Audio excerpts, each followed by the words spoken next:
Hello students, welcome to online lecture 18। So last में हमने electric potential के बारे में डिस्कस किया था। आज एक नए कंसेप्ट के साथ हम अपनी स्टार्टिंग करने जा रहे हैं। That is the new topic, the new concept called electric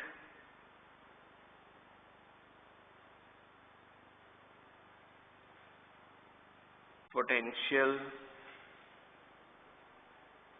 energy of two charges। Last हम क्या डिस्कस कर रहे थे? पहले लेक्चर्स में हमने इलेक्ट्रिक पोटेंशियल में, यानी कि अब तक हमने इलेक्ट्रिक पोटेंशियल के बारे में डिस्कस किया है। अब हम डिस्कस क्या करने जा रहे हैं? Electric potential energy. अब एनर्जी यानी कि मतलब क्या हुआ? एनर्जी यानी कि मतलब पार्टिसिपेशन अब दो चार्जेस की भी हो सकती है एनर्जी के लिए। पार्टिसिपेशन अब 3 चार्जेस की भी हो सकती है। पार्टिसिपेशन अब n चार्जेस की भी हो सकती है। मतलब पोटेंशियल एनर्जी कैलकुलेट करने के लिए क्या होगा? एक सिंगल चार्ज नहीं होगा जिसकी हम एनर्जी ढूंढेंगे। उस चार्ज के सामने, एक चार्ज के सामने दूसरा चार्ज पड़ा होगा। 3 चार्जेस का कॉम्बिनेशन भी हो सकता है, 6 चार्जेस के कॉम्बिनेशन भी हो सकते हैं और इन्फिनाइट चार्जेस के कॉम्बिनेशन भी हो सकते हैं। क्या ढूंढने के लिए? इलेक्ट्रिक पोटेंशियल एनर्जी पता करने के लिए। पहले कंसेप्ट क्या था? पहले कंसेप्ट था इलेक्ट्रिक पोटेंशियल पता करने के लिए सिर्फ एक सिंगल चार्ज ही लगता था। एक हम क्या रखते थे? हम करते थे कि हमारे पास एक चार्ज है Q और दूसरी ओर क्या है? एक पॉइंट चार्ज है। कहाँ पे पड़ा है? इन्फिनिट में। ध्यान रखिए, वहां पे हम क्या रखते थे? पॉइंट चार्ज रखते थे, मतलब बहुत मिनिमम वैल्यू वाला चार्ज रखते थे। और मेन कंसर्न हमारा क्या होता था? ये चार्ज। और फिर इसी तरह से ही हम पोटेंशियल का रिलेशन फाइंड आउट करते थे और वो पोटेंशियल का रिलेशन हमारा किसकी तरफ से आता था?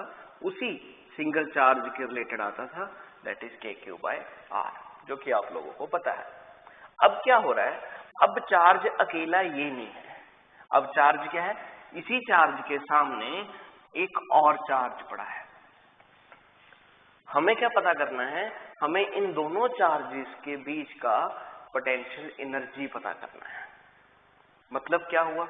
मतलब करेंगे वही कंसेप्ट। पहले क्या करते थे? पहले एक पॉइंट चार्ज को इस चार्ज की तरफ लेकर आते थे। अब क्या फर्क पड़ेगा? अब हम एक अच्छे खासे वैल्यू वाले चार्ज को दूसरे चार्ज की तरफ लेकर आएंगे और चेक करेंगे कि भाई हमें कितनी रिपल्शन मिल रही है, हमें कितना वर्क करना पड़ रहा है। जितना वर्क +1 से जानते हो उतना ही क्या कैलकुलेट होगा? पोटेंशियल एनर्जी कैलकुलेट होगा। तो चलिए शुरू करते हैं। सबसे पहले डेफिनेशन की तरफ आते हैं कि what is the definition of electric potential energy. तो डेफिनेशन क्या है? The amount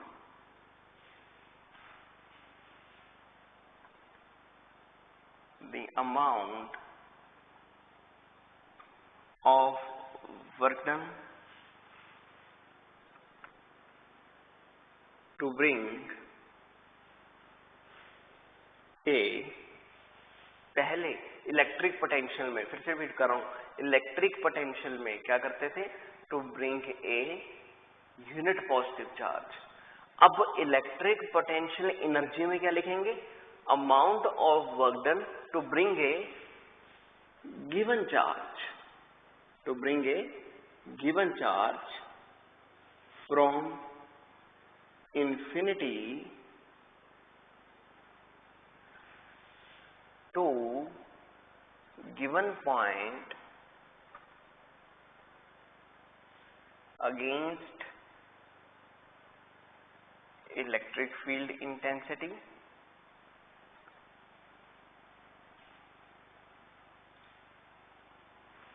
without acceleration।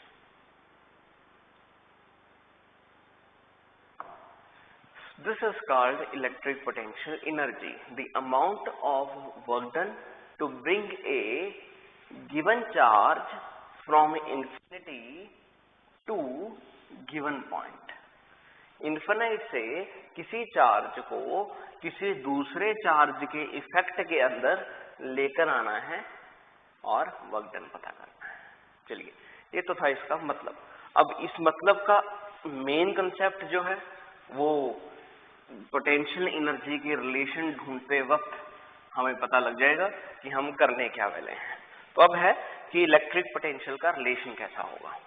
तो इलेक्ट्रिक पोटेंशियल एनर्जी का रिलेशन ढूंढने के लिए what we will do, we are going to find out the proof of electric potential energy. Now what we will do, हम क्या करेंगे, हम दो चार्जेस को कंसीडर करेंगे। जाहिर सी बात है कि हमें पोटेंशियल एनर्जी दो चार्जेस की चाहिए। What we will do, we will mark a 2 points. Let we say एक पॉइंट है हमारे पास A और दूसरा पॉइंट है हमारे पास B। हमने क्या किया, हमने 2 पॉइंट्स मार्क कर लिए। ये मैंने 2 पॉइंट्स मार्क कर लिए, एक पॉइंट बन गया A और दूसरा पॉइंट मैंने मार्क कर लिया B। अब हमें करना क्या है, हमें एक चार्ज लेट वी से कितना, मैं अपनी तरफ से लेट करके चल रहा हूं Q1, मैं उस Q1 चार्ज को इन्फिनिटी से लेकर आऊंगा कहां पे, किसी एक पॉइंट पे, और वो पॉइंट कौन सा होगा, A point. And I will find out the work कि मुझे इनफाइनाइट से Q1 चार्ज को A पॉइंट पे लेकर आने के लिए कितना वर्क लगेगा। हाँ, एक बात याद रखना, A पॉइंट पे कोई भी दूसरा चार्ज नहीं है। मैं फिर से रिपीट कर रहा हूं, A पॉइंट पे कोई भी दूसरा चार्ज नहीं है। A पॉइंट एक खाली है, एक खाली रास्ता है, एक खाली जगह है जहां पे इनफाइनाइट से इस Q1 चार्ज को लेकर आना है। चलिए सबसे पहले तो इसका वर्क डन पता करते हैं। So let me write the few lines. Consider two charges Q1 and Q2 lies at infinity.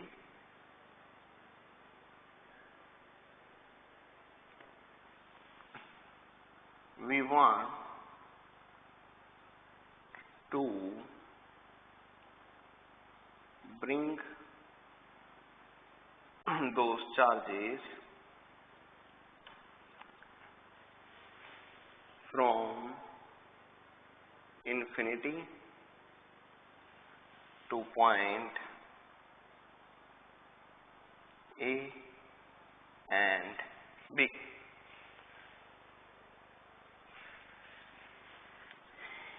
Initially, there is no electric field, so work done to bring charge Q1 at point A is। अब Q1 charge को कहां पे लेकर आना है, A point पे लेकर आना है। तो हमें पता करना है कि Q1 चार्ज को A पॉइंट पे लेकर आने के लिए कितना वर्क करना पड़ेगा।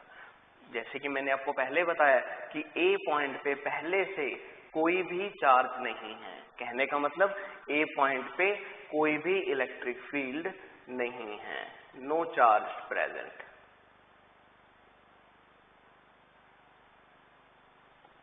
ऑलरेडी सो कोई भी इनिशियली चार्ज प्रेजेंट नहीं है A पॉइंट पे, और वहां पे हमने Q1 चार्ज को लेकर आना है।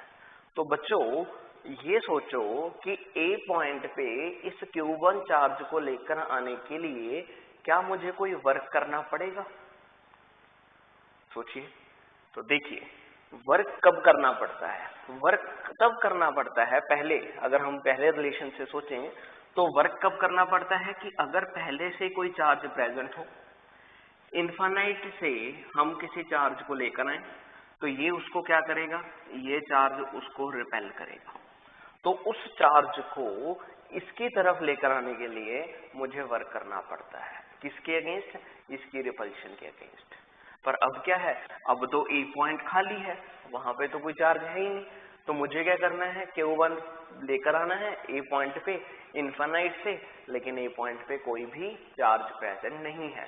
तो क्या होगा, आराम से, जैसे ये एक पॉइंट है ए वाला, ये चार्ज है, इन्फिनाइट पे पड़ा है, इसको कोई रोकने वाला है नहीं, यहाँ पे कोई प्रेजेंट है नहीं, तो आराम से लैंड करेगा, इसको कोई चिंता वाली बात ही नहीं है।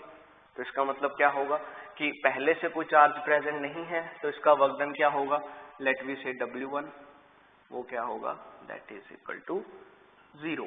पहले चार्ज को नीचे आने के लिए कोई भी वर्क नहीं करना पड़ेगा, आप लिख भी सकते हो, क्योंकि इलेक्ट्रिक फील्ड भी 0 है और पोटेंशियल भी 0 है, ना कोई पोटेंशियल ना कोई electric field, so overall work done क्या होगा, 0 होगा।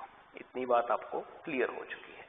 चलिए अब अगला स्टेप की तरफ मूव करते हैं। नेक्स्ट स्टेप, अब हमें क्या करना है, अब हमें बी पॉइंट के ऊपर चार्ज को लेकर आना है। अब ध्यान रखिएगा, Q1 चार्ज अब लैंड हो चुका है, Q1 चार्ज अब लैंड हो चुका है 0 वर्क के साथ। अब हमें क्या करना है, अब हमें इन्फिनाइट से Q2 चार्ज को बी पॉइंट के ऊपर लेकर आना है। अब हमारी सिचुएशन ये है, तो हो क्या रहा है, Q1 यहाँ पे आके क्या कर चुका है, अपना खुद का एक इलेक्ट्रिक फील्ड क्रिएट कर चुका है। Q1 आया, वहां पे आके वो अपना इलेक्ट्रिक फील्ड क्रिएट कर गया। अब उसी इलेक्ट्रिक फील्ड जो हो रहा है, उसी इलेक्ट्रिक फील्ड के प्रेजेंट होते हुए हम Q2 को बी पॉइंट के ऊपर लेकर आ रहे हैं। दैट मीन्स अब क्या होगा, अब Q2 को वर्क करना पड़ेगा, किसके अगेंस्ट, जो पहले ये Q1 चार्ज आ चुका है ए पॉइंट के ऊपर, उसके अगेंस्ट। कारण, क्योंकि वो Q1 चार्ज ऑलरेडी अपना इलेक्ट्रिक फील्ड क्रिएट कर चुका है। ये सिचुएशन कुछ इस प्रकार की हुई कि मान लीजिए रास्ता खुल गया कि अर्थ में कोरोना वायरस छा चुका है, साइंटिस्ट लोगों ने एक नया प्लेनेट खोज लिया। नए प्लेनेट के ऊपर अब क्या हो रहा है, अब जगह जोड़ने की कोशिश हो रही है। तो सबसे पहले क्या हुआ, मान लीजिए नया प्लेनेट था मार्स, कि अब ये लोग सोच रहे हैं कि मार्स के ऊपर अपना पूरा का पूरा जो सिस्टम है वो लेकर जाया जाए।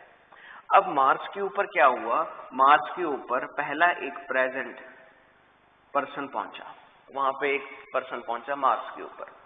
अब हमारी कोशिश क्या होती है, हम लोगों की कोशिश क्या होती है कि जब हम किसी जगह पे पहुंच जाते हैं तो हम पूरी कोशिश करते हैं कि हम किसी और को आने मत दें, ये रहती है।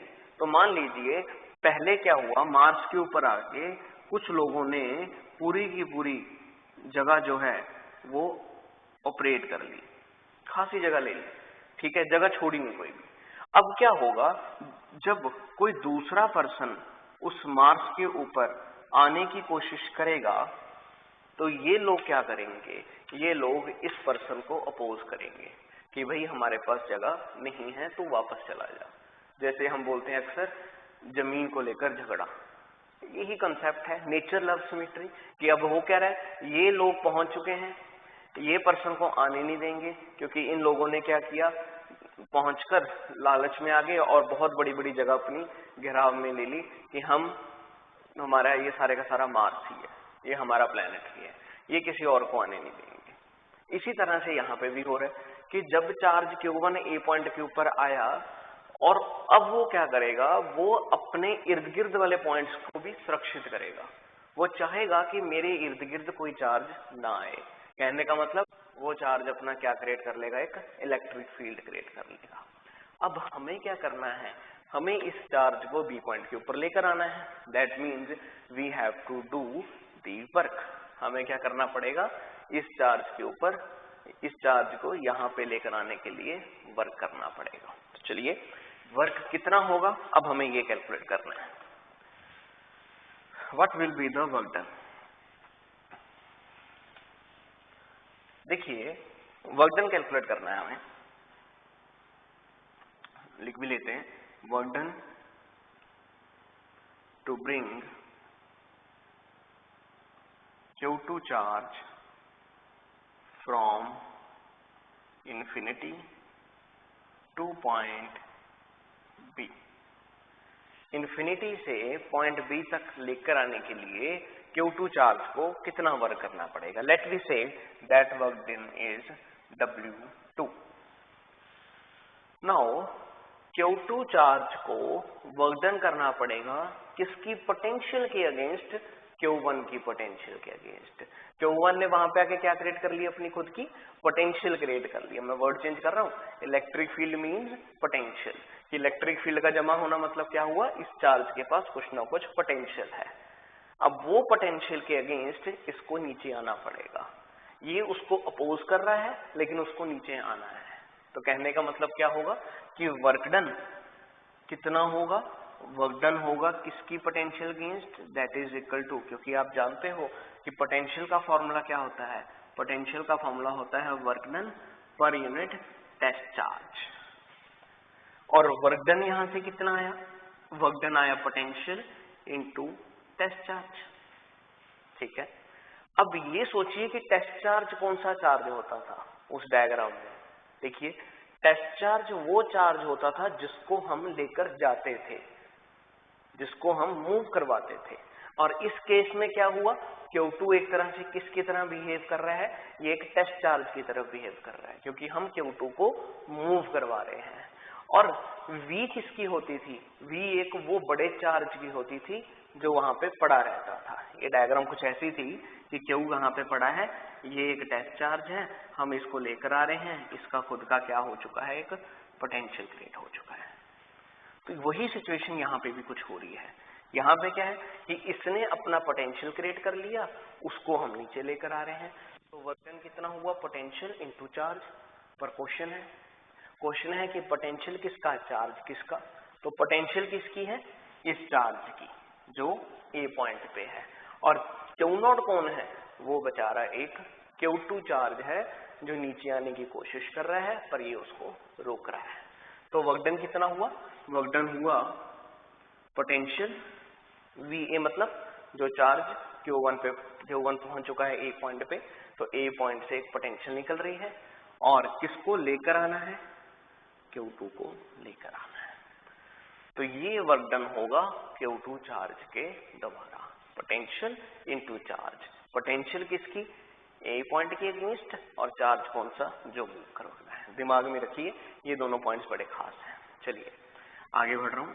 W2 is equal to potential at A point कितना होगा, चार्ज कौन सा है, चार्ज है Q1, तो इसका मतलब ए पॉइंट पे पोटेंशियल कितनी होगी, ये आप जानते हो कि Q1 बाय कितना डिस्टेंस है उसका, R, कितनी देर तक पोटेंशियल है, इनटू मल्टीप्लाई कितना है, Q2। लीजिए, ये हमारे पास क्या आया, ये हमारे पास वर्क डन आया किस चार्ज का, Q2 चार्ज का।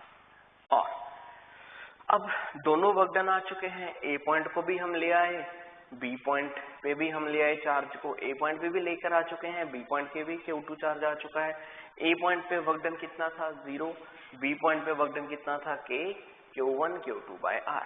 अब समय है कि वर्क डन इकट्ठा करें कि भाई मुझे इन दोनों चार्जेस को ए और बी पॉइंट पे लेकर आने के लिए कितना वर्क डन करना पड़ा। तो अब क्या करेंगे, total work done, total work done कितना होगा, तो टोटल वर्क डन कितना होगा, W is equal to W1 plus W2। W1 कितना है हमारा, W1 आया है हमारा 0, प्लस W2 कितना आया, K, Q1 Q2 by R। ये हमारे पास क्या आ चुका है, वर्क डन आ चुका है इन दोनों के लिए।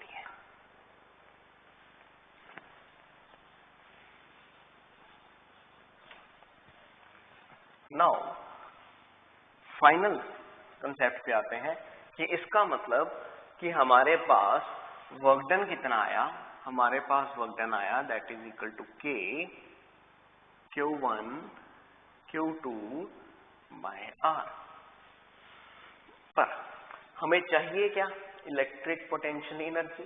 तो +1 से आप सीखते आ रहे हो कि हमेशा कोई भी वर्क डन हो वो हमेशा किसकी फॉर्म में स्टोर होता है, वो हमेशा पोटेंशियल एनर्जी की फॉर्म में स्टोर होता है। तो हम यहाँ पे लिख सकते हैं कि this work done will store in form of potential energy. So final answer potential energy कितनी आई, K Q1 Q2 by R. This is the potential energy of two charges. कि अगर हमें दो चार्जेस की पोटेंशियल एनर्जी पता करनी हो तो फॉर्मूला क्या यूज होगा, K Q1 Q2 by R. एक और बात का ध्यान, जैसे कि पोटेंशियल में हम देखते थे, पोटेंशियल में हम क्या देखते थे, पोटेंशियल एक स्केलर क्वांटिटी है। अगर साइन नेगेटिव हो तो पोटेंशियल भी नेगेटिव होगी, चार्ज के ऊपर अगर साइन नेगेटिव हो तो पोटेंशियल भी नेगेटिव होगी, अगर चार्ज के ऊपर साइन पॉजिटिव हो तो पोटेंशियल भी पॉजिटिव होगी। इसी तरह से अब हम किसके बारे में सोच रहे हैं, इलेक्ट्रिक पोटेंशियल एनर्जी के बारे में सोच रहे हैं, लेकिन पार्टिसिपेशन किनकी है, दो चार्जेस की है। तो मैं नई स्टेटमेंट के दौरान बोलूंगा, नोट की फॉर्म में आप नोट कर सकते हो। क्या है दो पॉइंट्स, पहला कि if there is attraction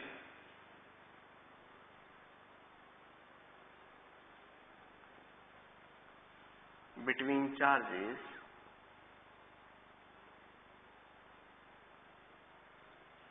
then potential energy is negative. अगर दो चार्जेस के बीच में अट्रैक्शन है तो पोटेंशियल एनर्जी क्या होगी, हमेशा पोटेंशियल एनर्जी हमेशा नेगेटिव होगी। If there is attraction between two charges then potential energy is negative. वो कैसे, जाहिर सी बात है अट्रैक्शन होने का मतलब क्या हुआ, एक पॉजिटिव और दूसरा चार्ज नेगेटिव। तो इसका मतलब क्या हुआ, एक चार्ज हो गया लेट मी से प्लस Q1, दूसरा चार्ज कितना हो गया माइनस Q2। मुझसे बोला गया और इन दोनों के बीच में डिस्टेंस कितना है, इन दोनों के बीच में डिस्टेंस है R। For example we want to find out the potential energy, तो पोटेंशियल एनर्जी कितनी होगी, U इज इक्वल टू पहला चार्ज में, ये तो K तो आ ही गया, पहला चार्ज Q1, दूसरा चार्ज Q2, पर क्योंकि स्केलर क्वांटिटी है Q2 के आगे क्या आएगा, ये नेगेटिव साइन, मल्टीप्लिकेशन हो रही थी तो साइन नेगेटिव आएगा, तो नीचे क्या आएगा R। You can see clearly कि साइन क्या आ रहा है, नेगेटिव आ रहा है। तो अगर अट्रैक्शन है तो पोटेंशियल एनर्जी क्या होगी, नेगेटिव। दूसरा point, if there is repulsion between charges then electric potential energy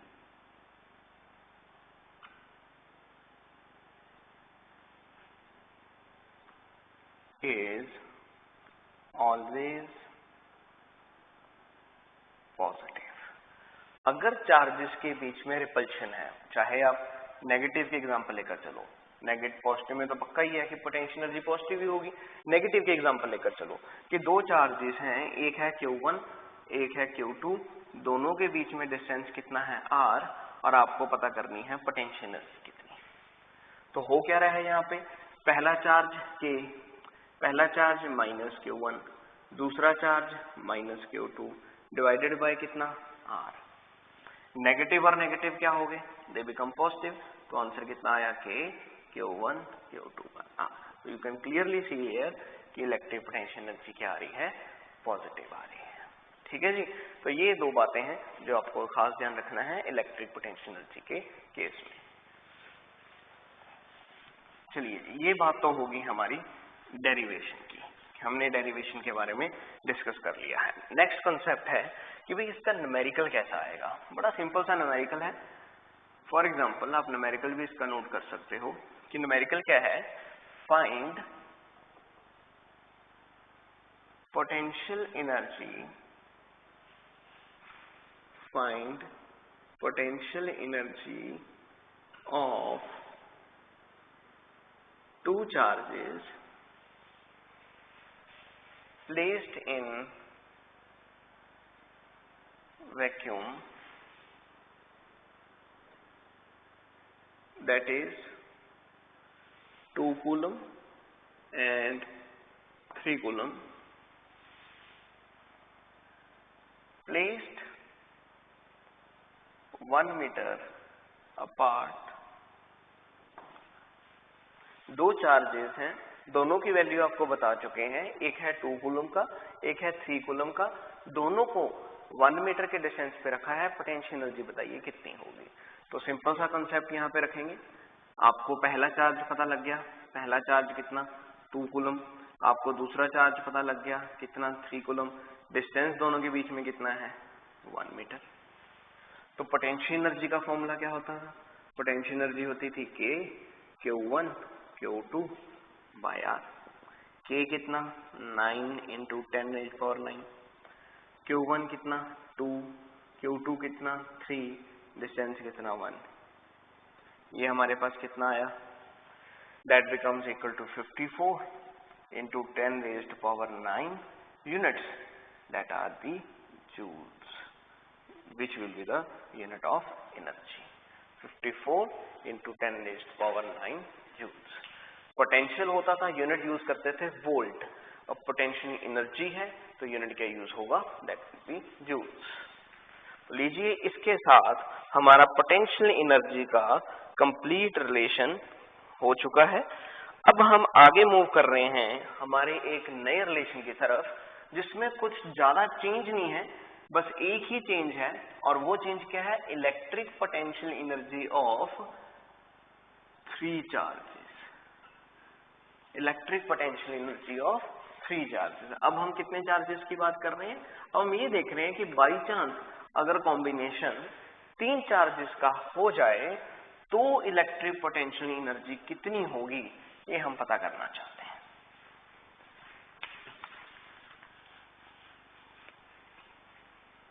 अगर कॉम्बिनेशन 3 चार्जेस का हो। ये करने के लिए फिर से लेट करते हैं कि consider 3 charges Q1 Q2 Q3 are placed at distance A, B and C। 3 charges consider करते हैं और मान के चलते हैं कि तीनों चार्जेस को यहां पे चेंज करते हैं। Consider 3 charges Q1 Q2 and Q3 are coming at points A, B and C from infinity। इससे हमारी स्ट्रेटेजी सेम हो जाएगी कि हमें 3 चार्जेस को लेकर आना है, कहां पे? इन 3 पॉइंट से, और कहां से लेकर आना है? वही सेम स्ट्रेटेजी रहेगी कि इनफाइनाइट से लेकर आना है। तो पॉइंट्स रखे हैं A, B and C।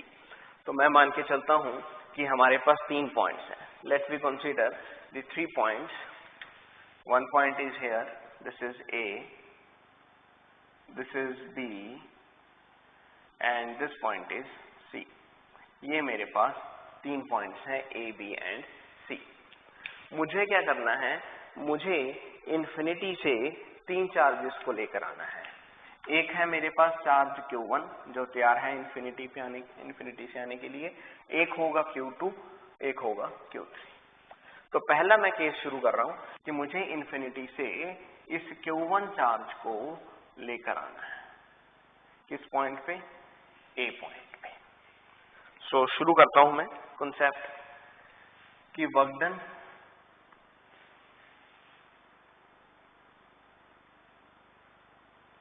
to bring charge from infinity two point A. Infinity से पॉइंट ए तक आने के लिए Q1 को कितना वर्क डन करना पड़ेगा? कौन सा चार्ज है ये? To bring A charge Q1। Q1 को लेकर आना है इंफिनिटी से ए पॉइंट तक। अब स्ट्रेटेजी वही रखिए, पहले ये सोचिए कि क्या ए बी सी पे पहले से कोई चार्जेस हैं? दिख रहे हैं आपको? बिल्कुल भी नहीं। स्ट्रेटेजी वही है कि ए बी सी क्या है? पॉइंट्स हैं, कि किसी जगह पे कोई जमीन खाली पड़ी थी, उस जमीन के ऊपर लोगों ने कब्जा करना स्टार्ट कर दिया, उसको रोकना स्टार्ट कर दिया। तो क्या हुआ कि ए पॉइंट पे पहले उस जमीन के ऊपर एक पर्सन गया, उसने सोचा सारी की सारी जमीन मेरी है, उसको रोकने वाला कोई नहीं है, वो पहुंच गया आराम से। कहने का मतलब क्या हुआ कि Q1 को रोकने वाला कोई, Q1 को रिपेल करने वाला, अट्रैक्ट करने वाला कोई भी चार्ज इसके इर्द गिर्द नहीं है। तो इन्फिनिटी से Q1 आएगा ए पॉइंट पे, लेकिन उसको कोई भी वर्क डन नहीं करना पड़ेगा। तो कहने का मतलब कि W1 पहला वर्क डन Q1 को लेकर आने के लिए क्या होगा?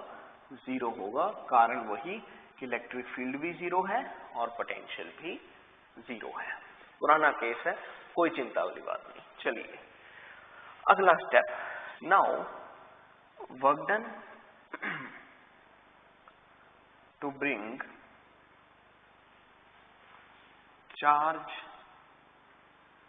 Q2 from infinity to point B। अब हमें किसको लेकर आना है? Q2 चार्ज को लेकर आना है इन्फिनिटी से किस पॉइंट के ऊपर? B पॉइंट के ऊपर। अब हो क्या हो ये गया कि पहली बात तो A पॉइंट के ऊपर Q1 पहुंच चुका है, Q1 अब पहुंच चुका है। अब Q1 यहाँ पे आ चुका है तो डेफिनेटली इसने अपना क्या क्रिएट कर दिया? एक इलेक्ट्रिक फील्ड क्रिएट कर दिया। हमें क्या करना है अब कि Q2 को लेकर आना है इन्फिनिटी से किस पॉइंट के ऊपर? B पॉइंट के ऊपर। अब क्या होगा? अब दिख रहा है हमें कि जब Q2 को B पॉइंट के ऊपर लेकर आएंगे तो क्या होगा? Q1 इसको रिपेल करेगा, यानी कि Q2 को B के ऊपर लेकर आने के लिए इस Q1 के पोटेंशियल के अगेंस्ट वर्क करना होगा। तो भाई बात सही है, बिल्कुल कॉन्सेप्ट क्लियर हो गया कि यहाँ पे क्या होगा। अब क्या है कॉन्सेप्ट कि अब Q2 को B पॉइंट के आने के लिए किसके अगेंस्ट काम करना पड़ेगा? Q1 के पोटेंशियल के अगेंस्ट। तो पुराना रिलेशन दिमाग में रखिए कि W2 वर्क डन पोटेंशियल की फॉर्म में क्या होता है? That is equal to V into Q। Potential किसका? A पॉइंट का। मैं पिछले रेफरेंस के साथ ही चल रहा हूं, जो पिछला आर्टिकल किया था बिल्कुल अभी तक वही चल रहा है। Into charge. चार्ज किसको लेकर आना है? Q। जिसको लेकर आना है वो साथ में रहेगा, जिसकी पोटेंशियल है वो इसमें छिपी है।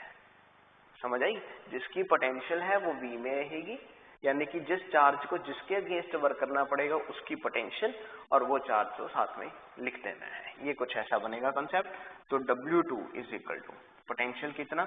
ये हम जानते हैं कि Q1, ये रहेगा Q2 डिवाइडेड बाय R। अब मुझे पता है कि R डिस्टेंस में भी कोई ना कोई कंफ्यूजन हो सकती है, तो एक काम और करते हैं कि हम R डिस्टेंस यहाँ पे सोच लेते हैं कि ये 1 है, यहाँ पे क्या आएगा? चार्ज Q2, तो इन दोनों के बीच में डिस्टेंस है R12। तो लिख लेते हैं कि वर्क डन कितना होगा, ये डिस्टेंस कितना है इन दोनों के बीच में? That is equal to R12। दोनों के बीच का डिस्टेंस कितना है? R12। तो ध्यान रखिएगा Q2 को हम लेकर आए हैं और Q2 वहां पे पहुंच चुका है।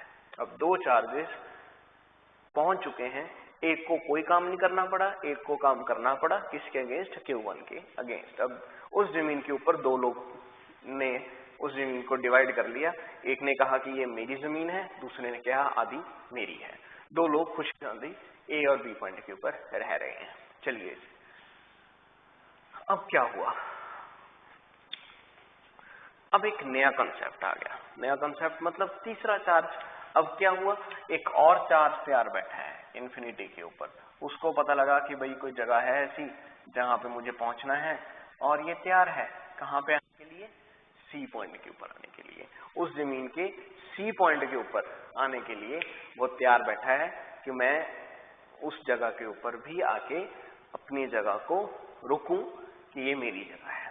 अब क्या होगा, अब Q2 को आने के लिए ए के अगेंस्ट काम करना पड़ा जो ऑलरेडी प्रेजेंट था। अब ऑलरेडी प्रेजेंट चार्जेस देखिए इन दोनों में कौन है, इन सभी कॉम्बिनेशन में ऑलरेडी प्रेजेंट है Q1 भी पहुंच, इस केस में Q2 भी पहुंच चुका है। इसका मतलब कि इस Q3 चार्ज को Q1 के अगेंस्ट भी काम करना पड़ेगा और Q2 के अगेंस्ट भी काम करना पड़ेगा। तो चलिए तीसरा कंसेप्ट क्या आएगा, work done to bring Q3 charge from infinity to point C। Infinity से पॉइंट C तक आने के लिए वर्क डन कितना करना पड़ेगा, तो होगा क्या work done, that is W3।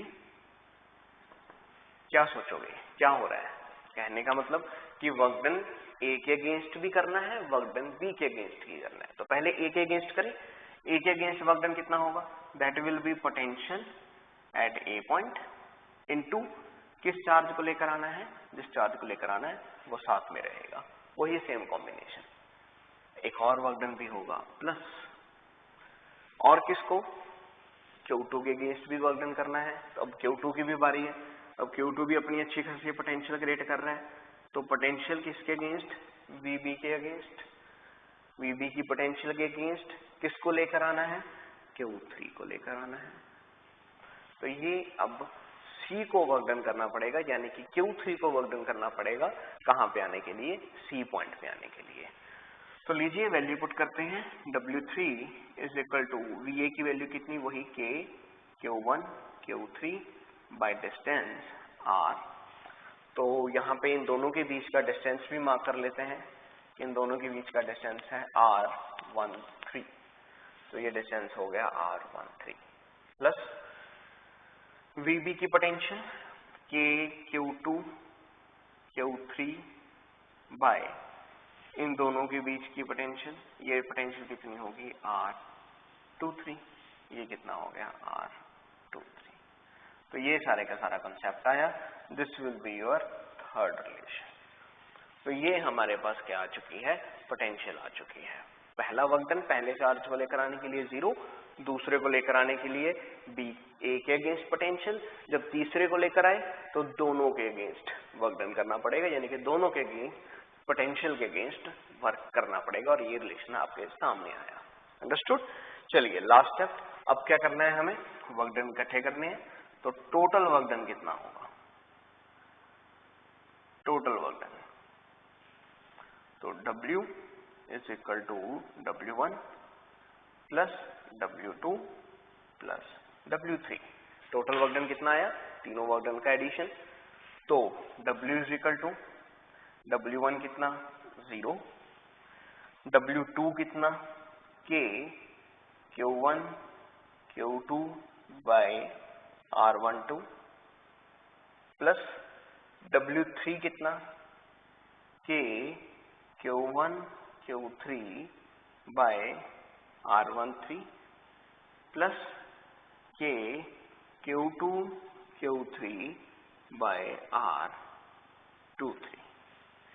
ये हमारे पास टोटल वर्क डन आ गया, किन चार्जेस के लिए, 3 चार्जेस के लिए। ये हमारे पास टोटल वर्क डन है।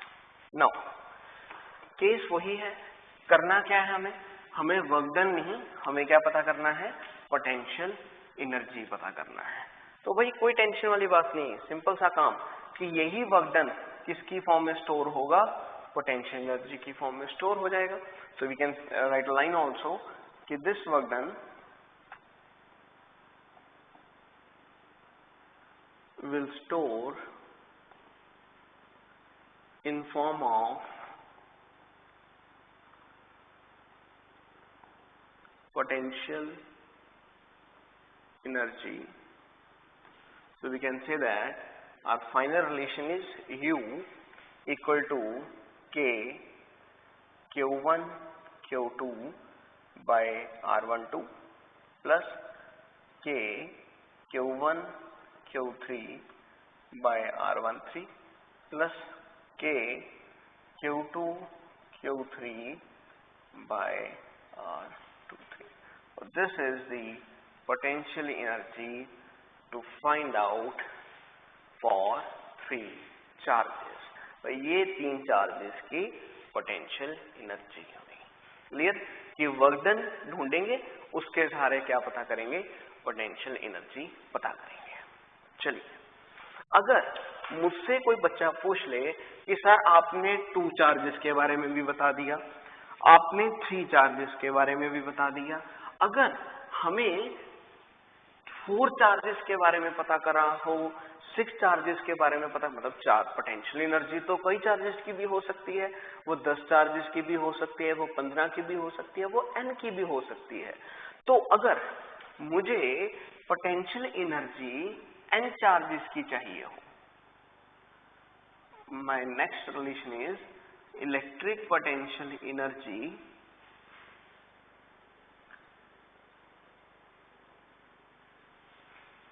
For n charges. तो आप लोग समझ सकते हो कि होगा क्या। जैसे 3 चार्जेस में क्या हुआ था, पहले को लेकर आने कोई वर्क डन नहीं, दूसरे को लेकर आने के लिए 1 चार्ज के अगेंस्ट, तीसरे को लेकर आने के लिए क्या करना पड़ेगा, 2 पोटेंशियल के अगेंस्ट काम करना पड़ेगा। ऐसे ही अगर 4 चार्जेस हो तो चौथे को लेकर आने के लिए क्या करना पड़ेगा, 3 पोटेंशियल के अगेंस्ट काम करना पड़ेगा। ये सीरीज चलती रहेगी। 5वें चार्ज को लेकर आना है अगर, तो उसको क्या करना पड़ेगा, 4 पोटेंशियल के अगेंस्ट वर्क करना पड़ेगा। तो ये कंसेप्ट चलता रहेगा। ये मतलब क्या होता रहेगा, प्लस होते रहेंगे in appropriate combination. That means we can do one thing for n charges. What we will do, we will write here कि पोटेंशियल एनर्जी अगर हमें n चार्जेस की लिखनी है तो वो किसके बराबर होगी, we can find out the relation here 1/2k summation I is equal to 1 to n Qi Qj और Ij। कहने का मतलब क्या, मतलब समझे, ये मैं रिलेशन यूज करूंगा n चार्जेस के लिए। समीशन का मतलब क्या होता है, ये एक मशीन है जिसमें हम इनफाइनाइट चार्जेस के लिए बात कर सकते हैं, n चार्जेस के लिए बात कर सकते हैं। ये इस मिशन को जब ओपन करेंगे तो ये कॉम्बिनेशन शुरू हो जाते हैं कि i जो है वो 1 लेना है, लेकिन ध्यान रखना है कि i j के बराबर नहीं होना चाहिए। कहां तक लेकर जा सकते हैं हम इन नंबर्स को, n तक लेकर जा सकते हैं। तो बात क्लियर हो जाएगी कि Q1 Q2 क्या आ जाएगा यहाँ पे, R12 ओपन करने के बाद प्लस Q2 Q3 यहाँ पे क्या आ जाएगा, R23। मतलब नंबर एक दूसरे के बराबर नहीं होने चाहिए, तो हाफ के साथ इसको क्या करना है, डिवाइड कर देना है। तो ये आपके पास क्या आ जाएगा, पोटेंशियल एनर्जी आ जाएगा। किन चार्जेस के लिए, n चार्जेस के लिए। क्लियर है जी। तो ये हमारे पास कॉन्सेप्ट बन गया। This is all for the electric potential energy of n charges. Now एक न्यूमेरिकल अगर n चार्जेस के लिए पूछा जाए, उसके लिए भी करके देख लेते हैं। न्यूमेरिकल क्या है,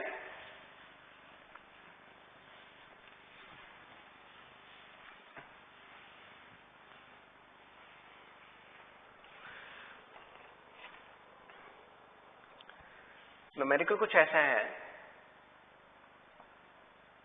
set up an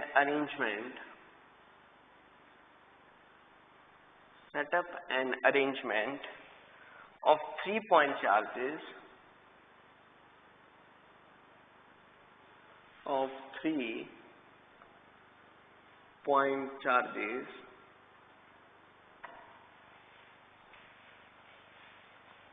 plus q plus 2q and xq। जी हाँ, xq separated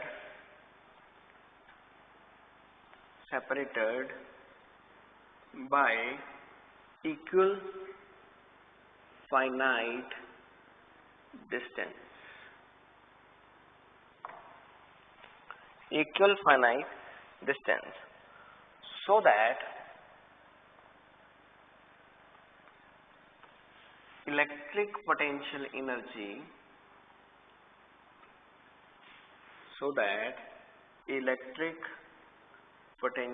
energy of system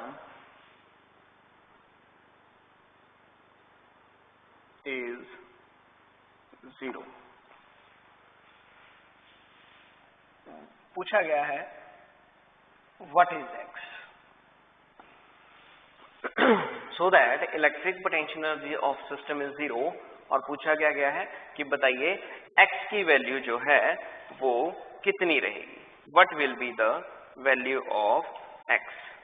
हमें क्या पता करना है, हमें x की वैल्यू पता करनी है कि इस केस में कितनी आने वाली है.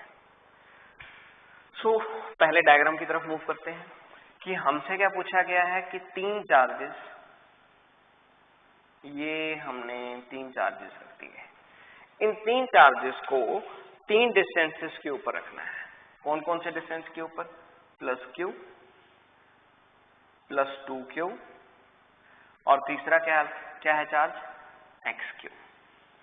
ये 3 चार्ज डिस्टेंसेस के ऊपर रखती है. 3 चार्जेस 3 पॉइंट्स के ऊपर रखे हुए हैं, और तीनों के बीच में जो डिस्टेंस है, तीनों चार्जेस के बीच में जो डिस्टेंस है वो कितना है? That is r. कहां पे रखे हैं ये? पहला चार्ज एक रखा है हमने इस पॉइंट पे A पे, दूसरा चार्ज B पे, तीसरा चार्ज हमने रखा है C पॉइंट पे. तो ये हमारा कॉम्बिनेशन है. हमें क्या पता करना है? हमें पता करना है कि ये चार्ज x की वैल्यू क्या है, और बताया क्या गया है? बताया गया है कि पोटेंशियल एनर्जी सिस्टम का क्या है? 0 है. तो चलिए, अब 3 चार्जेस का आपको मैंने फॉर्मूला बताया था. अभी फॉर्मूला क्या था? U = K Q1 Q2 by distance. Distance यहाँ पे सेम है तो कोई चिंता नहीं करते इसकी. दूसरा आ गया K Q2 Q3 by distance plus K Q3 Q1 by distance. ये पोटेंशियल एनर्जी का फॉर्मूला था. U = अब इन सभी में R सेम है, K भी सेम है, तो ये तो पहली कॉमन निकाल लेते हैं. K/R पहली कॉमन निकाल लेते हैं. अब समय है वैल्यू पुट करने का कि पहले क्या था? Q1. ये Q1 है, मैं लिख लेता हूं. ये है Q1, ये है Q2 और ये है Q3. तो बच्चों पहले आपने Q1 की वैल्यू पुट की, ये आपके पास कितना आया? 2Q. Q2 कितना है? xq. प्लस Q2 कितना है? वो कितना है? xq. Q3 कितना है? That is Q. Plus Q3 कितना? Q. Q1 कितना? 2Q. ये होगी बात. ये वैल्यू पुट कर दी हमने. Okay. Electric potential energy of system is 0. अच्छा, इसका मतलब पोटेंशियल एनर्जी क्या रखनी है? 0 रखनी है. रख दें. U कितना हो गया? 0. K/R मैं एक बार लिख लेता हूं. ये मेरे पास कितना बन जाएगा? 2xq² plus xq² plus 2q². That means I have authority कि यहां से मैं क्या कर सकता हूं, यहां से मैं x को भी कॉमन निकाल सकता हूं. तो क्या बन जाएगा? 0 = Q² को कॉमन निकाल सकते हैं हम. K Q²/R. पीछे क्या बचेगा? 2x plus x plus 2. ये इस तरफ जाएगा, ये नीचे आएगा. ऑब्वियसली बात है, सिस्टम सारा कैंसिल हो जाएगा. तो बचेगा क्या मेरे पास? 2x plus x plus 2 = 0. That becomes equal to 3x. ये 2 उधर -2.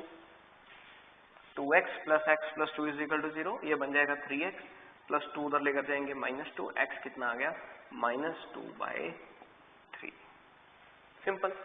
कहने का मतलब क्या हुआ कि जो तीसरा चार्ज था xq, उसकी वैल्यू कितनी है? पहला चार्ज था Q1, वो कितना है? 2Q. दूसरा चार्ज है Q2, वो XQ था लेकिन उसकी एक्चुअल वैल्यू कितनी है -2/3Q, और Q3 हमें पता ही था वो कितना है Q। ये हमारे पास आंसर है। सो इस तरह से आपने पोटेंशियल एनर्जी के न्यूमेरिकल्स करने हैं। अगर 4 का कॉम्बिनेशन आ जाए तो 4 बार ये ऐड होना शुरू हो जाएगा। तो सिस्टमेटिक वे से ये न्यूमेरिकल्स चलते रहेंगे। क्लियर है जी? तो चलिए जी, this is all about today's lecture. So next lecture में मिलते हैं कुछ नई बातों के साथ। पोटेंशियल को ही कंटिन्यू करेंगे। Next lecture will be our last lecture for electric potential. तो next lecture will see you. Thank you.